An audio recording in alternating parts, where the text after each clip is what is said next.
მოგესალმებით, მადლობა რომ გვისმენთ მთელ საქართველოში და გვიყურებთ პლატფორმებზე იმედიჯი, MyVideoG, ასევე მაგთის IP ტელევიზიით 53 არხზე, რადიო იმედის Facebook გვერდზე, YouTube არხზე და ტელეკომპანია იმედის YouTube არხზე, რომელსაც მილიონზე მეტი გამომწერი ყავს.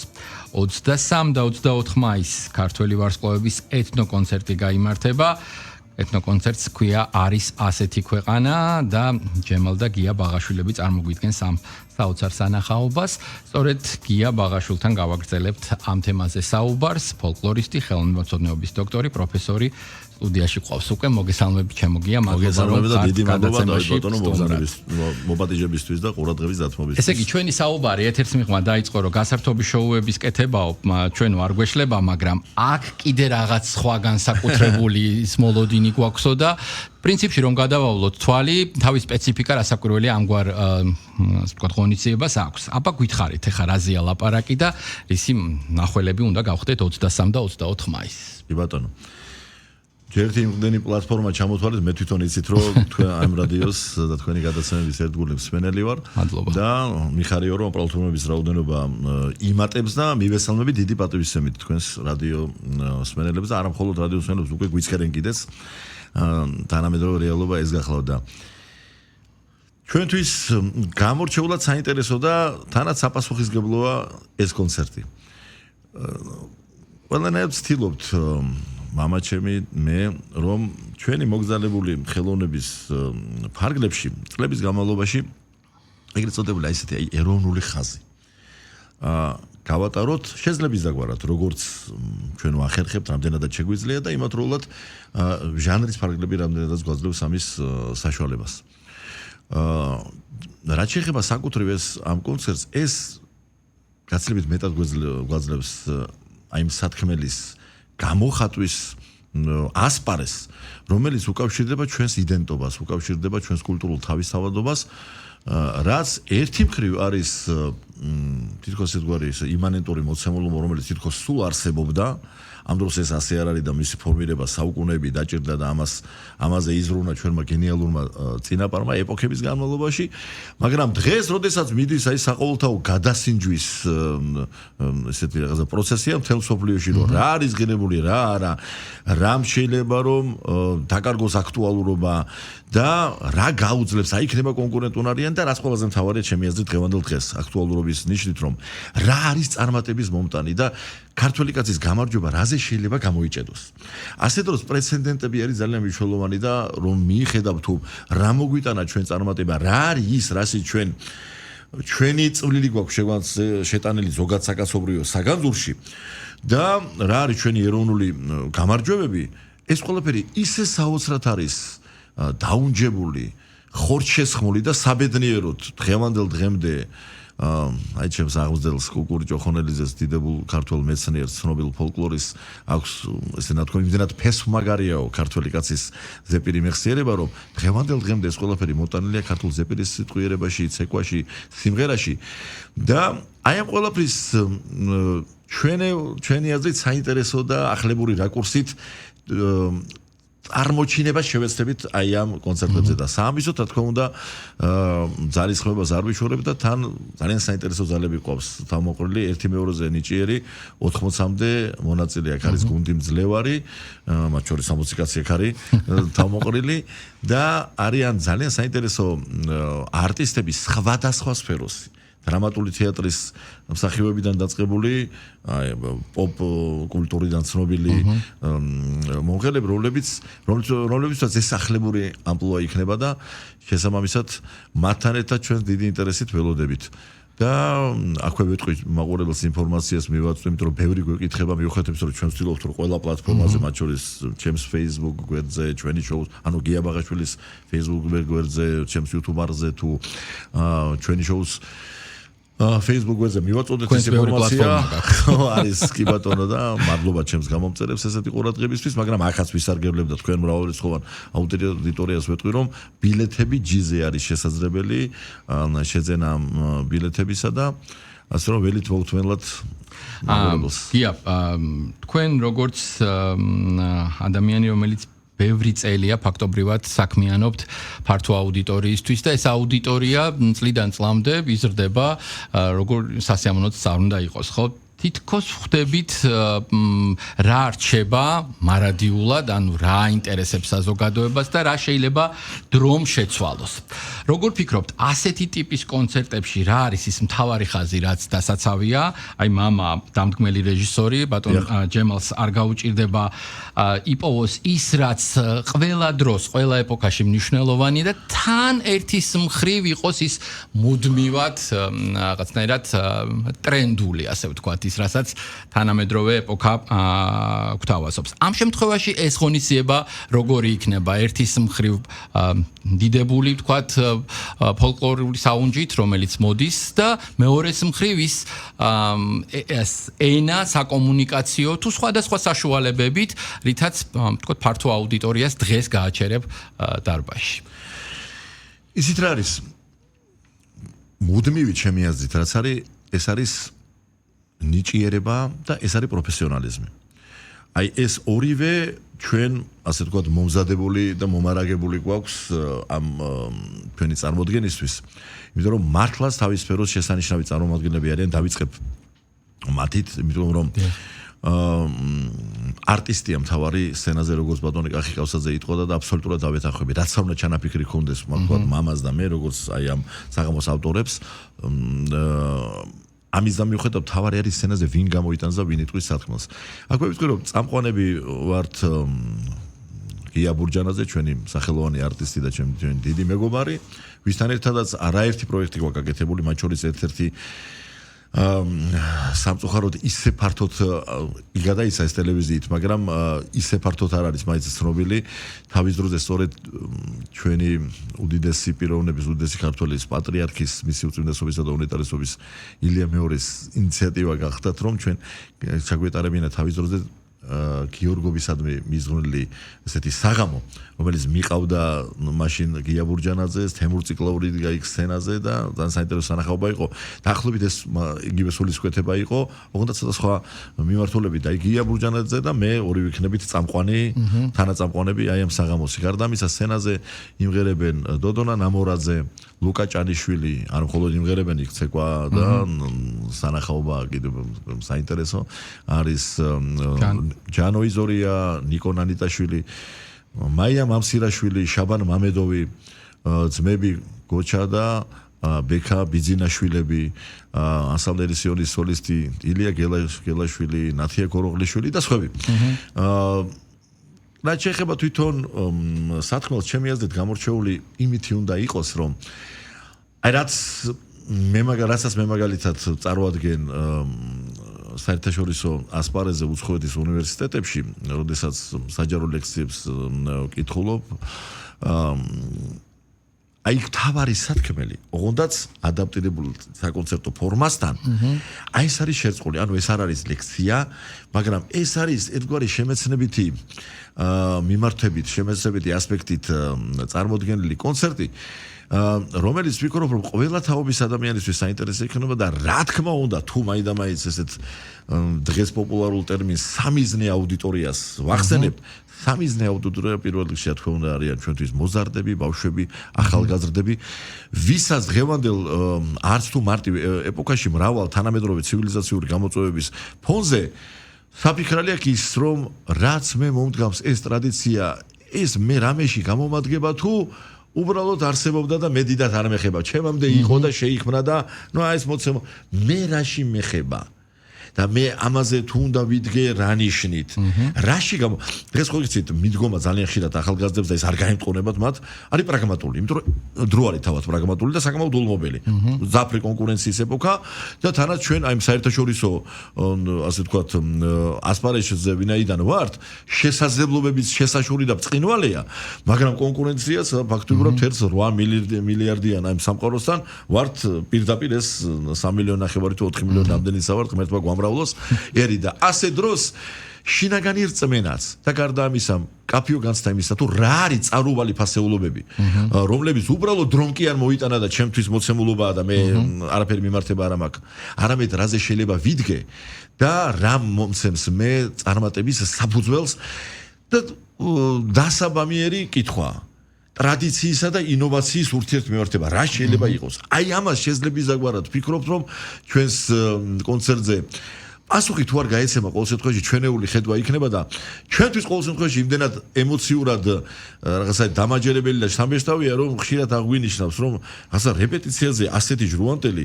დიდი ხანი არ მქონია ერთხელ ვახსენე კიდეს რომ მახსოვს როდესაც მიუზიკლი ფიროსმანი იდგმებოდა მაშინ მქონდა ესეთი განცდა რომ ეს არ არის მხოლოდ კონცერტი, არ არის მხოლოდ მიუზიკლი, რაღაცა კიდევ სხვა რამის თქმა გინდა, რომელიც შენთვის კიდევ უფრო მნიშვნელოვანია და შენს სიღრმისეულ სულიერ სიმებს ეხება და ასე დროს ესეთი განცდა როცა გაქვს ხოლმე ადამიანს როგორც წესი, ეს იმის მაუწყებელია ყოველთვის შემი მოგზალებული გამოცდილებით, რომ შენ გაქვს ის დაგროვებული სათქმელი, რომელიც აუცილებლად უნდა გაუზიარო მაყურებელს და აი ამ ეტაპზე ვართ.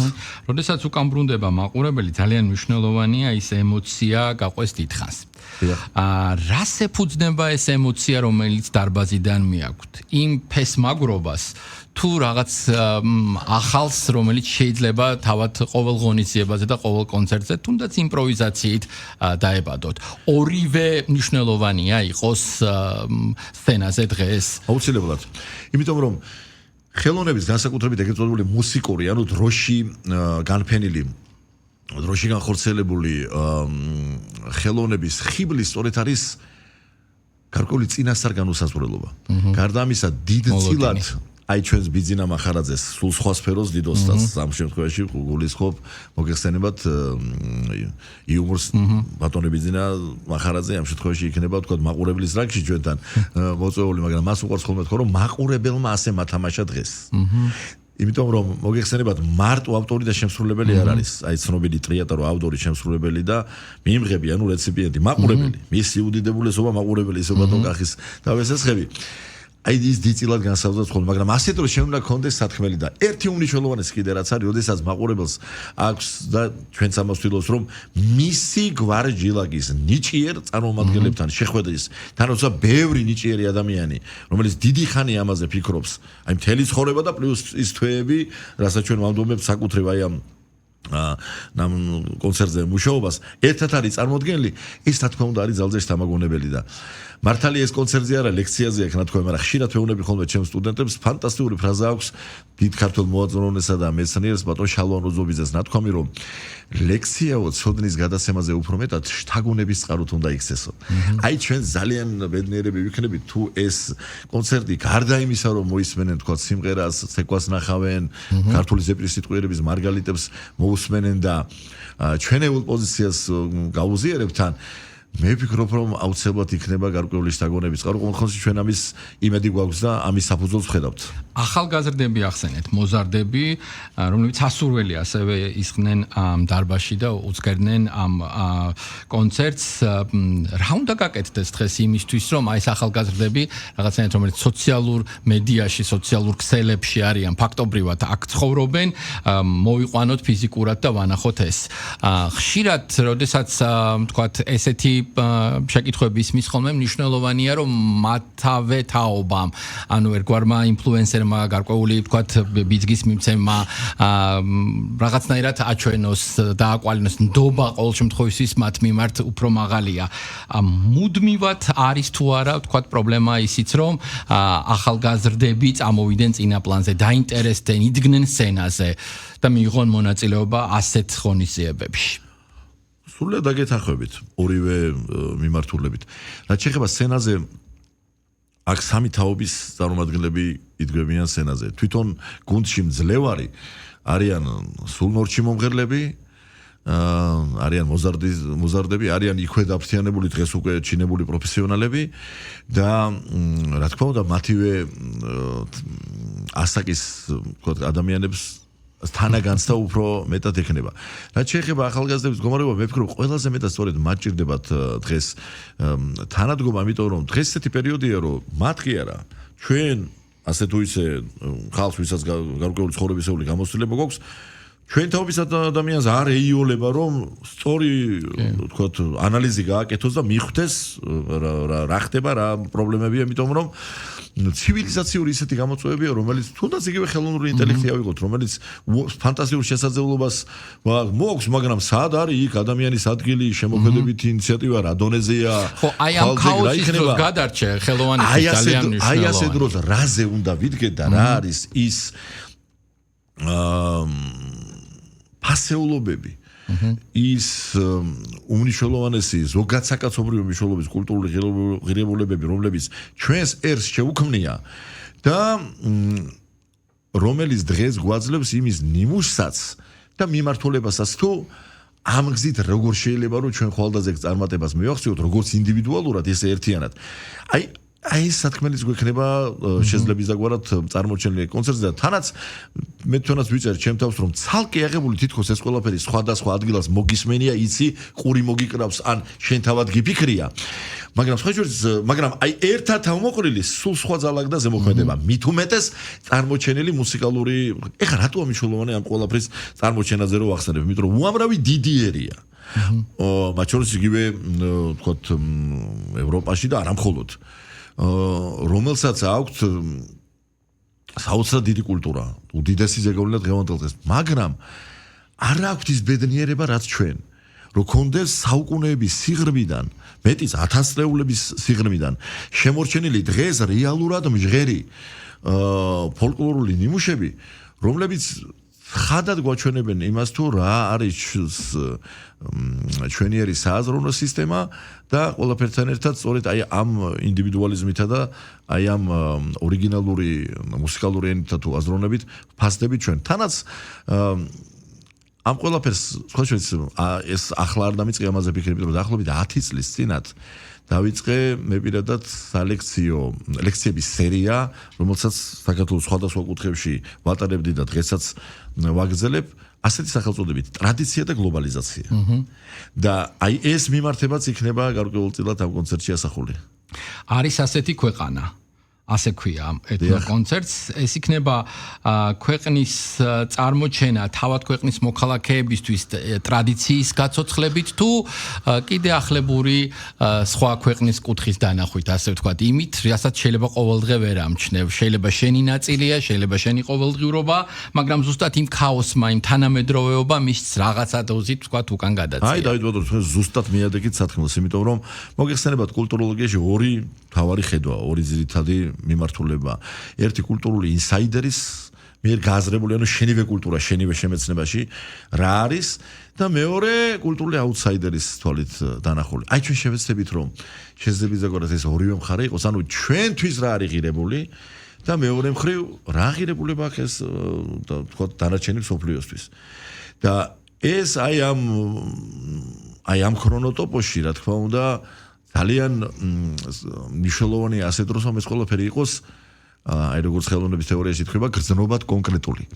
ანუ ერთია ზოგადი საუბარი და მეორეა ეს ყველაფერი რამდენად არის მოცემული ჩვენს ტრადიციულ ხელოვნებაში. რატომ? იმიტომ რომ როდესაც ფოლკლორული ნაწარმოები შემორჩენილია, ეს იმას ნიშნავს, რომ ის საუკუნეების განმავლობაში, თაობიდან თაობაზე ზეპირი გადაცემის პროცესში, კრისტალიზაციის ისეთ პროცესს, ისეთ პერიპეტიებს გადის, რომ გამორიცხულია რაიმე შემთხვევით შემორჩეს.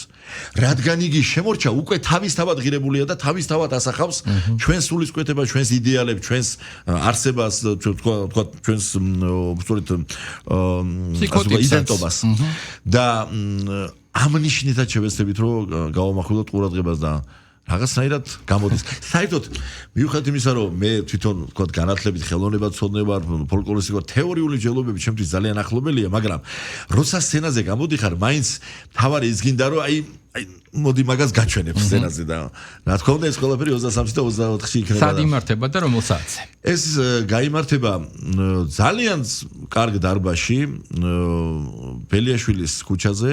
დღეს უკვე საკმაოდ პოპულარულია და ბევრისთვის ცნობილი ვახტანგ სალარიძის სახელობის დარბაზი, თანამედროვე დარბაზი და აქვე მინდა რომ მადლობა უთხრათ ყველას ვინც ხარში უდგას ამ კონცერტს. ჯერ დარბაზს მინდა რომ ორი სიტყვით შევეხო და შევაქო კიდეც და თავიდან წამოწყება შევუქო პირველ რიგში ბატონ დავით სალარიძეს, რომელსაც ქართული საზოგადოება ძალიან კარგად იცნობს და აი მართლაც აი მეცენატის დონის ნაბიჯი გადადგა, როდესაც ქალაქში, აი რას ისოს ქალაქელი კაცის ხედვა, როდესაც შინაგან პასუხისმგებლობას გზნობს.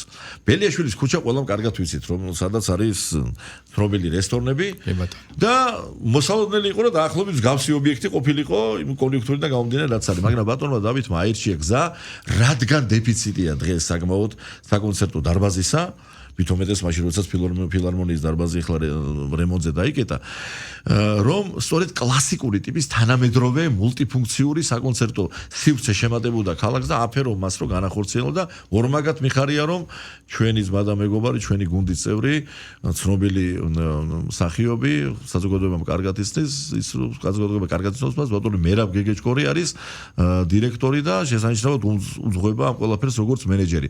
ასე რომ მადლობა დარბაზს და ძალიან დიდი მადლობა კულტურის სამინისტროს ორგანიზაციის შემოქმედებითი საქართველო, ქალაქ თბილისის მერიასა და საკრებულოს, მადლობა ჩვენს მეგობარს ეთნოწისქვილს და ყველა იმ ადამიანს, რომელიც სული და გულით გვერდში უდგას და ელოდება ჩვენს კონცერტს. დიდი მადლობა თქვენ სტუდიაში საუბრისთვის ამ თემაზე. კიდევ ერთხელ შევახსენოთ ჩვენს მსმენელს და მაყურებელს, რომ 23 და 24 მაისს ქართველი ვარსკვლავების ეთნო-კონცერტი იმართება. არის ასეთი ქვეყანა, ასეთი დასათაურებით და დარწმუნებულიო რომ ანშლაგი გექნებათ. ბატონო, ბილეთები ჯერ კიდევ ერთხელ ვიტყვი და 20 საათზე იმართება კონცერტი, რომ გითხეთ. დიდი მადლობა გია ბაღაშვილი, მადლობა თქვენ. ფოლკლორისტი, ხელოვნებაცნობის დოქტორი და პროფესორი საუბრობდა პირდაპირ ეთერში. მადლობა გადაუხადოთ ჩვენს მსმენელსაც და მაყურებელსაც დათმობილი დროისთვის.